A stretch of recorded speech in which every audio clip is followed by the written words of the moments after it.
Tender bamboo shoot. ಕರ್ನಾಟಕದ ಮಲೆನಾಡಿನ ಭಾಗದಲ್ಲಿ ಇದನ್ನು ಕಳಲೆ ಅಂತ ಕರೀತಾರೆ. ಇಲ್ಲಿಯ ಒಂದು ಆಹಾರ ಪದ್ಧತಿಯಲ್ಲಿ ಇದನ್ನು ಬಳಕೆ ಮಾಡ್ತಾರೆ. ಇದನ್ನು ಯಾವ ರೀತಿ ರೆಡಿ ಮಾಡ್ಕೊಳ್ಬೇಕು, ಹೇಗೆ ಬಳಸಬೇಕು ಅನ್ನೋದನ್ನು ನಾನು ನಿಮಗೆ ತಿಳಿಸ್ಕೊಡ್ತೀನಿ. ಹಾಯ್, ಹಲೋ, ನಮಸ್ತೆ, ಎಲ್ಲರೂ ಹೇಗಿದ್ದೀರಿ? Welcome back to my channel. ಕಳಲೆ ನಮಗೆ ಎಲ್ಲ ಟೈಮಲ್ಲೂ ಸಿಗಲ್ಲ, ಮಳೆಗಾಲದ ಸ್ಟಾರ್ಟಿಂಗಲ್ಲಿ ಸಿಗುವಂಥದ್ದು ಇದು. ಒಂದೆರಡು ಮಳೆ ಬಂದ ತಕ್ಷಣ ಇದು ಹುಟ್ಟೋಕೆ ಸ್ಟಾರ್ಟ್ ಆಗುತ್ತೆ. ಕಾಡಿನ ಭಾಗದಲ್ಲಿ ದೊಡ್ಡ ದೊಡ್ಡ ಬಿದಿರಿನ ಮಟ್ಟಿ ಇರುತ್ತಲ್ಲ, ಅದರೊಳಗಡೆ ಇದು ಹುಟ್ಟುತ್ತೆ. ಅದರಿಂದ ಇದನ್ನು ಬೇಬಿ ಬಂಬೂ ಶಾಟ್ ಅಂತ ಕರೀತಾರೆ, ಟೆಂಡರ್ ಬಂಬೂ ಶಾಟ್ ಅಂತ ಕರೀತಾರೆ. ಇದರಿಂದ ತುಂಬ ಸಾಂಪ್ರದಾಯಿಕವಾದ ಆಹಾರವನ್ನು ಮಾಡ್ಬೋದು. ನಾನಿಲ್ಲಿ ತೋರಿಸಿದ್ದೀನಿ ವಿಡಿಯೋದಲ್ಲಿ ಇದನ್ನು ಹೇಗೆ ನಾವು ಪ್ರಿಪೇರ್ ಮಾಡಬೇಕು ಅಂತ.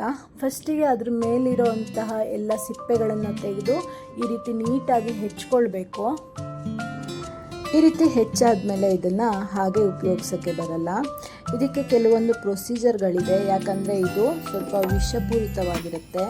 ಆ ವಿಷವನ್ನೆಲ್ಲ ನಾವು ತೆಗಿಬೇಕು ಅಂದರೆ 3ರಿಂದ 4 ದಿನ ಇದನ್ನು ನೆನೆಸಿಟ್ಟು ಡೈಲಿ ನೀರನ್ನು ಚೇಂಜ್ ಮಾಡಬೇಕಾಗತ್ತೆ. ಕಳಲೆಯಲ್ಲಿ ಸೈನೋಜೆನಿಕ್ ಗ್ಲೂಕೋಸೈಡ್ ಅಂತ ಹೇಳಿ ಒಂದು ಸೂಕ್ಷ್ಮ ಜೀವಿಗಳಿರುತ್ತೆ. ಇದು ವಿಷಪೂರಕವಾಗಿರುತ್ತೆ. ಇದನ್ನೆಲ್ಲ ನಾವು ತೆಗೆದಾದ್ಮೇಲೆ ಬಳಕೆಯನ್ನು ಮಾಡ್ಬೋದು. ಹಾಗೆ ಸೇವಿಸಿದ್ರೆ ನಮಗೆ ಹೆಲ್ತ್ ಮೇಲೆ ಇಂಪ್ಯಾಕ್ಟ್ ಆಗುತ್ತೆ. ಇದನ್ನು ಹಸಿಯಾಗಿ ಉಪಯೋಗಿಸೋಕ್ಕೆ ಬರಲ್ಲ. 2ರಿಂದ 3 ದಿನ ನೀರಲ್ಲಿ ನೆನೆಸಿಟ್ಟು ಡೈಲಿ ನೀರನ್ನು ಚೇಂಜ್ ಮಾಡಿ ಆಮೇಲೆ ಬೇಯಿಸಿ ಇದನ್ನು ಬಳಕೆ ಮಾಡಬೇಕು. ಈ ರೀತಿ ಮಾಡಿ ಇದನ್ನು ಉಪಯೋಗ ಮಾಡಿದರೆ ನಮ್ಮ ಆರೋಗ್ಯಕ್ಕೆ ಇದು ಒಳ್ಳೆ ಬೆನಿಫಿಟ್ ಇದೆ. ಅದೇನಂತ ನೋಡೋಣ ಬನ್ನಿ.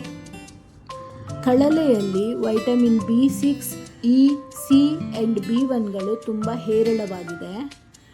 ಹಾಗೆ ಇದರಲ್ಲಿ ಫೈಬರ್ ಅಂದರೆ ನಾರಿನಾಂಶ ಜಾಸ್ತಿ ಇರೋದ್ರಿಂದ ಜೀರ್ಣಕ್ರಿಯೆಗೆ ತುಂಬ ಹೆಲ್ಪ್ಫುಲ್ ಆಗುತ್ತೆ. ಹಾಗೆ ಇದು ನಮ್ಮ ಕೆಟ್ಟ ಕೊಲೆಸ್ಟ್ರಾಲನ್ನು ಕಡಿಮೆ ಮಾಡಿ ಹೃದಯದ ಆರೋಗ್ಯಕ್ಕೆ ಉತ್ತಮಕಾರಿಯಾಗಿದೆ. ಹಾಗೆ ಇದರಲ್ಲಿ ಪೋಷಕಾಂಶಗಳು ಜಾಸ್ತಿ ಇರೋದ್ರಿಂದ ಹಾಗೆ ಕ್ಯಾಲೋರಿ ತುಂಬ ಕಡಿಮೆ ಇರೋದ್ರಿಂದ ನಮ್ಮ ತೂಕ ನಷ್ಟಕ್ಕೂ ಕೂಡ ಇದು ಸಹಾಯಕಾರಿಯಾಗಿದೆ. ಇದರಲ್ಲಿ ಉತ್ತಮ ಪೋಷಕಾಂಶಗಳು ಮತ್ತು ಖನಿಜಾಂಶಗಳು ಇರೋದ್ರಿಂದ ರೋಗ ನಿರೋಧಕ ಶಕ್ತಿಯನ್ನು ಹೆಚ್ಚಿಸುವಲ್ಲಿ ಕೂಡ ತುಂಬ ಸಹಾಯಕಾರಿಯಾಗಿದೆ.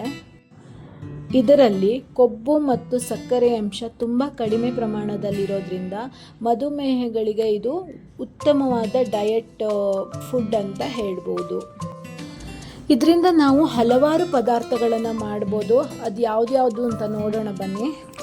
ಈ ಕಳಲೆಯಿಂದ ನಾವು ಸಾಂಬಾರು ಮಾಡ್ಬೋದು, ಹಾಗೆ ಸಬ್ಜಿ ಮಾಡ್ಬೋದು, ಹಾಗೆ ಹಸಿ ಅಥವಾ ಸಾಸಿವೆಯನ್ನು ಮಾಡ್ಬೋದು, ಅದಾದಮೇಲೆ ಬಜ್ಜಿ ಬೋಂಡವನ್ನು ಮಾಡ್ಬೋದು.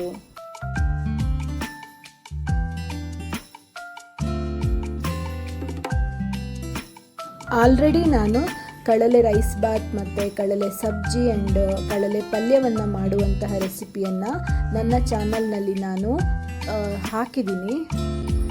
ನಿಮ್ಗೆ ಯಾರಿಗಾದರೂ ಆ ರೆಸಿಪಿ ಬೇಕು ಅಂದರೆ ನನ್ನ ಚಾನಲ್ಗೆ ವಿಸಿಟ್ ಮಾಡಿ ಆ ರೆಸಿಪಿಗಳನ್ನು ನೀವು ನೋಡ್ಬೋದು.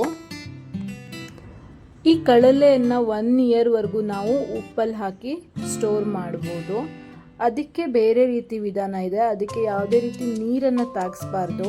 ವೈಟ್ ಬಟ್ಟೆಯಲ್ಲಿ ಅದನ್ನು 3 ಅವರ್ಸ್ ಒಣಗಿಸಿ ಅದಾದಮೇಲೆ ಉಪ್ಪಲ್ಲಿ ಹಾಕಿಡಬೇಕು.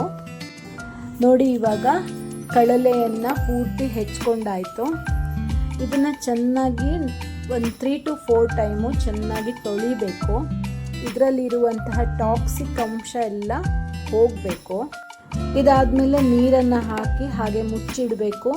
ಡೈಲಿ 1 ಟೈಮ್ ನೀರನ್ನು ಚೇಂಜ್ ಮಾಡಬೇಕು. 3 to 4 ಡೇಸ್ ಆದಮೇಲೆ ಇದನ್ನು ಯೂಸ್ ಮಾಡ್ಬೋದು. ಈ ವಿಡಿಯೋ ನಿಮಗೆಲ್ಲ ಇಷ್ಟ ಆದರೆ ಲೈಕ್ ಮಾಡಿ, ಶೇರ್ ಮಾಡಿ, ಕಾಮೆಂಟ್ ಮಾಡಿ, ಹಾಗೆ ಸಬ್ಸ್ಕ್ರೈಬ್ ಮಾಡೋದನ್ನು ಮರಿಬೇಡಿ. ಇನ್ನೊಂದು ವಿಡಿಯೋದೊಂದಿಗೆ ಮತ್ತೆ ಸಿಗ್ತೀನಿ. ಅಲ್ಲಿವರೆಗೂ ಟೇಕ್ ಕೇರ್. ಬಾಯ್ ಬಾಯ್.